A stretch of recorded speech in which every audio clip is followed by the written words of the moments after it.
Hi, folks. Robert Quigley here, Washington, D.C., the Money Pit Group. We're off to the White House.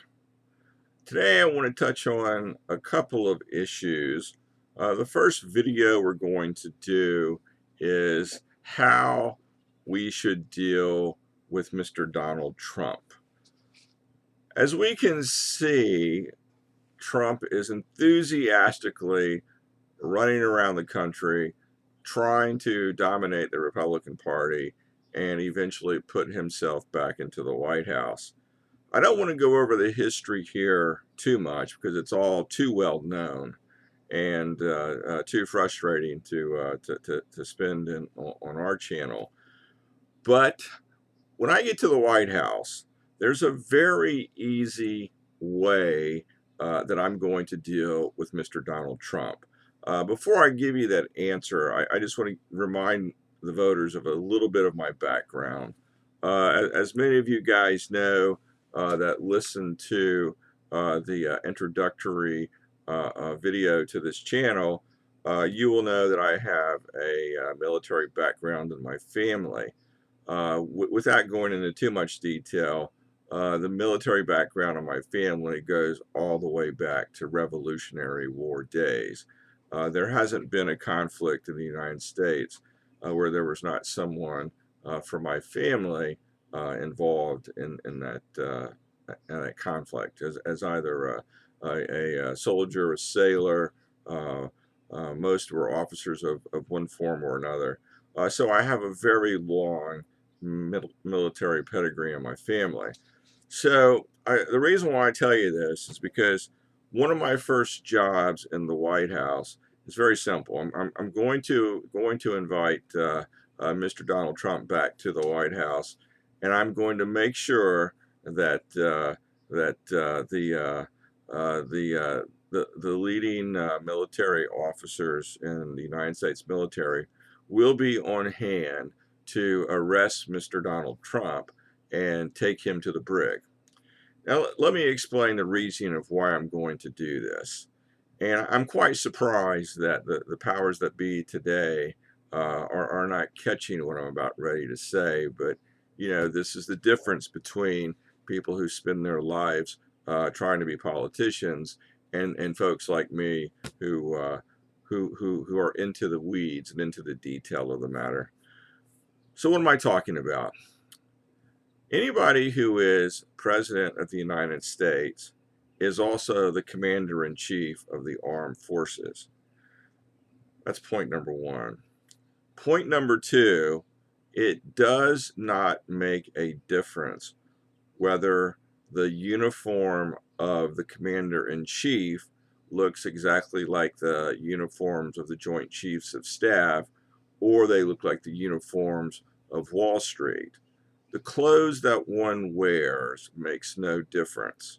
It's the job that one does, in this case, that makes all of the difference.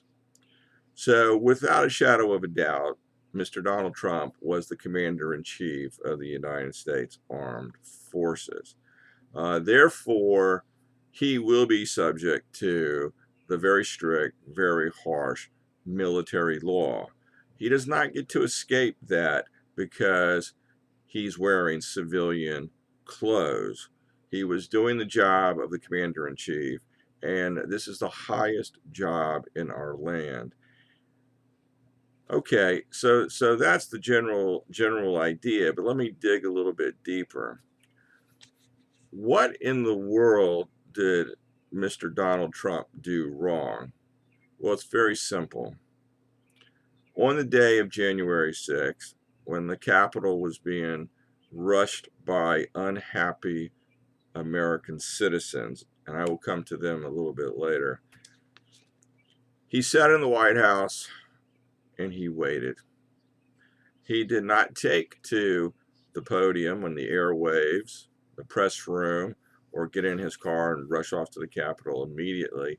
He did not stand up and counsel peace, cool-headedness, relaxation. That was a problem for me. There was no question that he should have acted.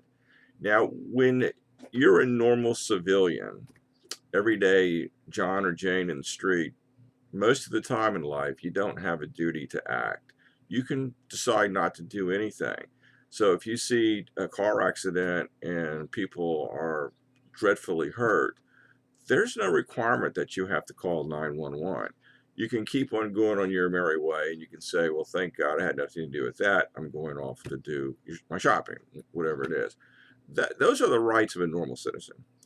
Now, when we contrast that with the rights of the commander and duties of the commander in chief of the United States, the commander in chief was not forcibly put into the office of presidency. That's a choice. I mean, our military operates from total choice. If you join the military, you don't like the military for whatever reason, you don't want to live underneath the military way of life for whatever reason, well, there are ways for you to leave. I mean, no one's being forced to spend a career or time in the military today. Now, I know that all males have to register for the draft, and I've been registered for the draft since I was 18 years old. I was born. There was a draft in place, but after Vietnam, there has not been a draft. It's all been purely voluntary. So Donald Trump actually was way more than voluntary. He was 180 degrees more than voluntary. He went out and actively sought the presidential nomination and the presidential office, and he has not stopped chasing that office. So he has absolutely no excuse. The highest honor and the highest duty that this land has to offer is within the commander in chief of the United States. Trump had a duty to act. He did not act. He did not call in the National Guard. The National Guard from Virginia, the Virginia governor sent the Virginia National Guard into D.C. to help keep the peace. He let's look at his accusations that the election was stolen. Okay, on the one hand, I wouldn't put it past Republicans or Democrats anywhere in America to steal votes. I mean, there's a history of cases out there. I mean, you can Google it, you can do proper legal research, you can do headline research. I mean, votes are being stolen. Okay, I mean, there's a plausible argument there. So on the one hand, I wouldn't put it past either party to do that. But nevertheless, the accusation was made, and me, like millions of other people, we sat back and we waited for the evidence. And we grabbed every news headline, every news story. We looked at what the Trump organization was putting forward, and even though there were some close elections, the evidence was never overwhelming, or at least it never rose to the level that would overturn the election. But he nevertheless persisted in that. So that kind of tells us something very, very important. You will see when I'm in the White House that I'm in the White House. I'm probably going to be the most ordinary, middle class, run of the mill guy in the White House, because this is not royalty to me. This is not chasing Camelot like in Kennedy's days. This is not pursuit of kingship. It's a job. It's a job that requires a great deal of knowledge and expertise, a great deal of compromise and negotiation ability, and one needs to be in touch with the problems of the day. If you look at what Trump was doing during his presidency, before and after his presidency, this guy doesn't do policy analysis. He hasn't offered law reform. This guy wants the office. He wants the trappings of kingship. And as we all know, that's what the American Revolution was all about. We don't need kings in this country. It's an unforgiving job. Even my own father once told me when I was a boy, he said, son, you never want to be the president. Half the people in the country are going to love you. The other people are going to hate you. And the ones that love you are only going to love you for a short time. And that's going to be it. They're going to grow tired of you. And then at the end of the day, you're never going to have a moment of peace and quiet in your life, and forget about going shopping by yourself, because everything you do will be just that much of a pain in the butt. So, that's kind of some wise wisdom. And it tells us, of course, that we need people in the White House that are policy wonks, that know the pain and the suffering and the hardships that the folks in America face. They need to have ideas for reform. Trump has none of that. Uh, right now, as I talk, we've got a committee in the House of Representatives, we'll say Congress generally. They're investigating the heck out of him. You've got the New York Attorney General investigating the heck out of him. Well, one of the first things I'm going to do is I'm going to put all of those civilian legal processes on hold, because remember, the president has the power to pardon and to commute sentences. And I will be doing everything within my power to put those civilian processes on hold for Mr. Donald Trump. And he will be arrested. He will be on TV. He will be thrown into a military brig. I will request that no bail is granted to him. And the way it generally works for folks who don't understand military law, the military will have to convene a court with the highest ranking officers in the country. There'll probably be 5, 7, 9 of them. The exact number I don't remember off the top of my head, but these things can easily they can convene a court which is most appropriate for the situation, and he will be tried, and he will be held to the same standards that every person in the armed forces is held to. Every general, every admiral, every person on the Joint Chiefs of Staff. And Trump will face that justice. And my own opinion is what Trump did is treason. He had a duty to act, he didn't. His failure to act resulted in deaths in the Capitol, on the Capitol, and all of that could have been averted. And I'm sure when we dig deeper and the House committee has finished, there will be a lot of circumstantial evidence in there as to what happened in the White House. But that's where I would go with it, and whatever the punishments are is what Trump will get in those military tribunal. Simple as that.